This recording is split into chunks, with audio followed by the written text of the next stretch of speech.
Hello बच्चों, आप देख रहे हैं यूट्यूब चैनल इंग्लिश उड़ान।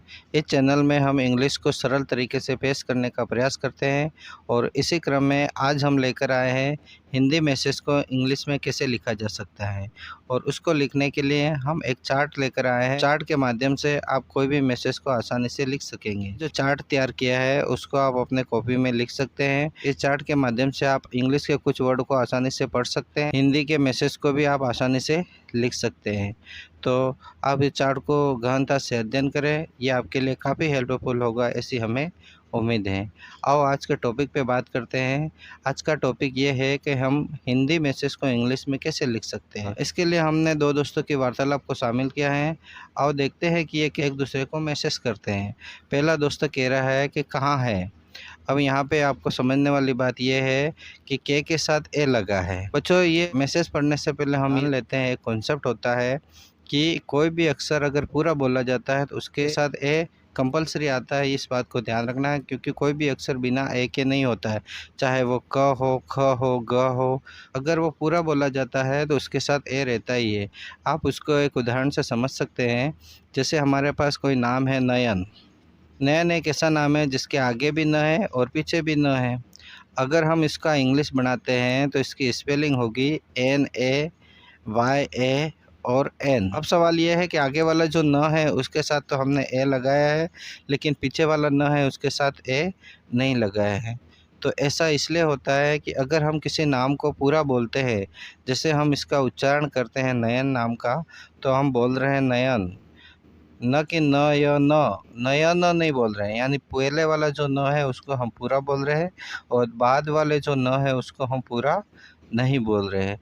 तो जिस अक्षर को हम पूरा नहीं बोलते हैं उसके साथ ए नहीं लगता है, जिस अक्षर को हम पूरा बोलते हैं उसके साथ ए रहता है। इस कॉन्सेप्ट को आप क्लियर करें ताकि आपको आने वाले समय में कोई भी नाम लिखने में समस्या नहीं आएगी। नेक्स्ट नाम है, मान लो कि कमल नाम है हमारे पास, तो KAMA और एल।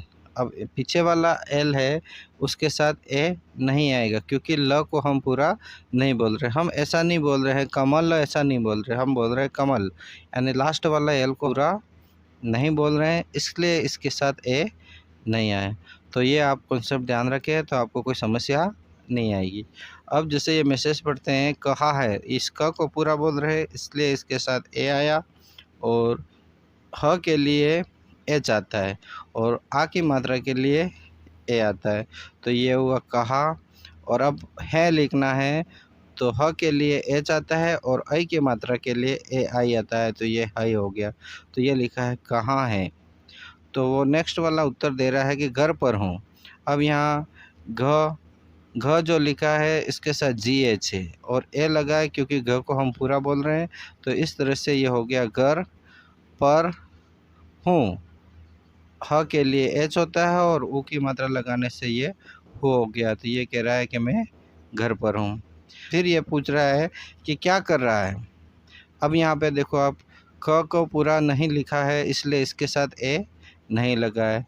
तो ये हो गया क, और य के लिए वाई होता है और आ की मात्रा लगाने से या हो गया, और ये हो गया क्या कर रहा। अब र को भी पूरा बोल रहे हैं इसलिए इसके साथ ए लगाया है, और ह के साथ आ की मात्रा लगाने से रहा, ह के साथ ए और आई की मात्रा लगाने से है हो गया। तो वो पूछ रहा है क्या कर रहा है, वो कह रहा है कुछ नहीं। तो क के लिए क और ऊ की मात्रा लगाने के लिए यू का उपयोग करेंगे हम, तो ये हो गया कु। अब छतरी का छ के लिए CHH होता है, तो ये हो गया CHH। तो ये लिखा है कुछ। न के लिए एन, और न को पूरा बोल रहे हैं इसलिए हमने इसके साथ ए लगा दिया, तो ये हो गया न। ह के लिए एच और आई की मात्रा के लिए ई का यूज हुआ, तो ये हो गया नहीं। तो वो कह रहा है कुछ नहीं। तो नेक्स्ट ये पूछ रहा है कि आ रहा है। अब आपको हम पूरा बोल रहे हैं इसलिए इसको डबल ए कर दिया, और रहा है तो वो पूछ रहा है कहाँ। तो मैच खेलने, तो मैच, अब MATCH मैच खेलने। ख के लिए KH और ए की मात्रा लगाने के लिए हमने ई का यूज़ किया, खे हो गया। और फिर ल। अब यहाँ एल को पूरा नहीं बोल रहे हैं, खेलने ऐसा नहीं बोल रहे, खेलने।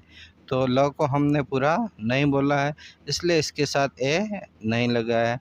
और न के साथ एन लगाया और ए की मात्रा लगाने से ने हो गया। तो मैच खेलने, तो वो कह रहा है हाँ ज़रूर। अब हाँ के लिए एच और आ की मात्रा लगाने से आ हो गया, तो ये हो गया हाँ। अब वो कह रहा है ज़रूर, तो ज के लिए जे ए लगा है क्योंकि उस ज को हम पूरा बोल रहे हैं। और फिर र के लिए आर और ऊ की मात्रा लगाने से रू हो गया। आर के साथ ऊ की मात्रा लगाने से रू हो गया और र के साथ आर लगा दिया, तो ये हो गया। वो कह रहा है हाँ ज़रूर, आज 4 बजे मैच है। अब आर लिखाने के लिए डबल ए लिख दिया हमने, और ज के लिए जे लगा दिया, तो ये हो गया आज 4 बजे संख्या लिख दी। और बजे लिखना है तो बी ए और ज के साथ ए की मात्रा लगाने से जे हो गया, बजे मैच है। तो वो कह रहा है ठीक है। तो ठ के लिए टी एच और आई की मात्रा लगाने से हो गया ठी, क लगाना होगा और क के लिए क्या हो गया। तो वो कह रहा है ठीक है। तो इस तरीके से आप आसानी से कोई भी मैसेज लिख सकते हैं। इसी वार्तालाप को आगे बढ़ाते हुए हम सीखते हैं कि वो कह रहा है कि बैट है तेरे पास। ब के लिए बी मात्रा लगानी है तो ई का यूज़ किया, और टी के लिए ट ही होता है, तो ये हो गया बैट है। जैसा कि हमने पहले ही सीखा है कि ह के लिए एच का यूज़ करते हैं और आई की मात्रा लगाने के लिए ए आई लगाएंगे, तो है तेरे पास। तो त के लिए टी होता है और उसके साथ ए की मात्रा लगाने से ये हो गया ते। और र के लिए आर और इसके साथ ए की मात्रा लगाने से रे हो गया, तो बैट है तेरे पास। और प के लिए पी और इसके साथ आ की मात्रा लगाने के लिए ए लगा दिया और एस हो गया, तो बैट है तेरे पास। तो वो कह रहा है कि हाँ है, तो लेकर आना। तो आपको बनाना है ल, और ल के साथ ए की मात्रा लगाने हैं के लिए ए हो गया, तो ये हो गया ले कर। क का पूरा बोल रहे हैं इसलिए इसके साथ ए लगा दिया, तो ये हो गया कर आना। आ के लिए डबल ए के लिए एन होता है और एन के साथ ए लगा तो ना हो गया, तो लेकर आना। तो वो कह रहा है ठीक है। तो वो कह रहा है लेट मत होना। ल के लिए एल होता है और ए की मात्रा लगाने से हो गया ले, और टी के लिए ट का यूज होगा, तो ये हो गया लेट मत होना। तो मत एम के लिए म को पूरा बोल रहे इसलिए इसके साथ ए लगा दिया और टी के लिए त लगा दिया, तो मत होना। ह के लिए एच होता है और एच के साथ ओ की मात्रा लगाने से हो गया, और न के साथ आ लगाने से होना हो गया। तो वो कह रहा है लेट मत होना। तो वो कह रहा है कि बाइक नहीं है मेरे पास। तो बाइक बाइक नहीं है, म के साथ ए की मात्रा लगाने से मैं हो गया, और आर के साथ ए की मात्रा लगाने से रे हो गया, और ये हो गया पास। तो वो पूछ रहा है क्या। क को पूरा नहीं बोला गया इसलिए के लगाया, और वाई के साथ ए लगा दिया, तो ये हो गया क्या। आश्चर्य व्यक्त कर रहा है कि क्या, कहाँ है बाइक। तो क के साथ ए लगा दिया तो क को पूरा बोल रहा है, और ह के साथ आ लगा दिया तो कहाँ है। और बा ई क कहाँ है बाइक। वो पूछ रहा है कि भाई बाइक तो तेरे पास है लेकिन आज कहाँ है। तो वो दोस्त कह रहा है कि ख़राब हो गई है। अब ख के लिए के एच, ख को पूरा बोला है इसलिए इसके साथ ए का यूज़ कर दिया, तो ये हो गया ख। र के साथ आर और ए लगाने से रा होगी, ब के लिए बी, तो ये हो गया खराब हो तो एच के साथ ओ लगने से हो गया। और ग के लिए जी होता है, ग को पूरा बोल रहे हैं इसलिए इसके साथ ए लगा दिया, ग ई। अब ई आई भी लगा सकते हैं आप और ई भी लग सकते हो गई, तो वाई के साथ आई लगाने से गई, और है तो ख़राब हो गई है। तो कैसे आएगा। अब वो पूछ रहा है कि बाइक ख़राब हो गया तो आएगा कैसे। तो वो कह रहा है तो के लिए टी और टी के साथ ओ की मात्रा लगाने से तो हो गया। तो कैसे।